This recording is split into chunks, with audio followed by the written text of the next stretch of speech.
Isa ka ba sa nakakatanggap ng ganitong message na kung saan nakakaltasan ang iyong account or e-wallet every month? Ibig sabihin lang nito ay nakasubscribe ka sa isang apps na may bayad. Hindi natin maiiwasan mangyari sa atin to. Lalo na kung nakalink ang iyong bank account or e-wallet. Katulad ng GCash at Pimaya. Paano nga natin maiwasan makaltasan tayo every month? Una ay kailangan natin pumunta ng Google Play Store. At kung naka-iPhone ka naman ay papakita ko rin sa iyo kung paano malaman kung nakasubscribe ka sa isang apps at paano ito i-cancel. Ayan, kung naka-iPhone ka naman ay pumunta ka lang ng App Store at i-open lang.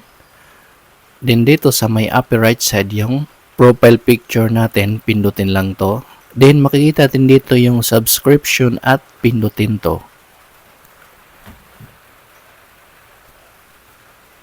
Ayan, kung mapapansin nyo, nakasubscribe ako sa CapCut. Then kunwari gusto natin i-cancel, ang gagawin lang natin ay pindutin lang tong application. Sa akin ay CapCut. Dito sa baba yung cancel subscription.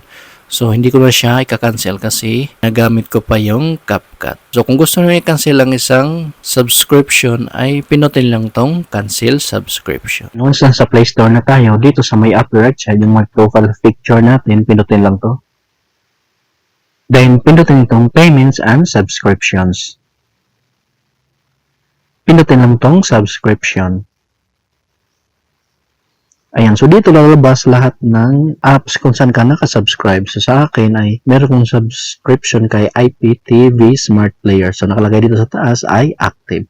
So paano natin tanggalin to? So ang gagawin lang natin ay pindutin lang itong application na to or yung IPTV Smart Player. Ayan, so nakalagay dito ang details na upcoming charges starting February 26. So, primary payment method. So, ginamit ko dito ay GCash. So, nakalagay yung GCash number ko dito.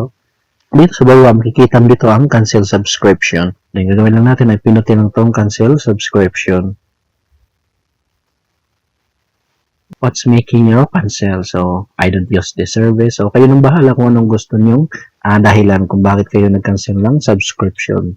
Ang pipiliin ko dito ay I don't use this service enough. Then, pagkatapos, pinutin lang itong continue. Then, pinutin lang itong cancel subscription. Ayan, subscription canceled.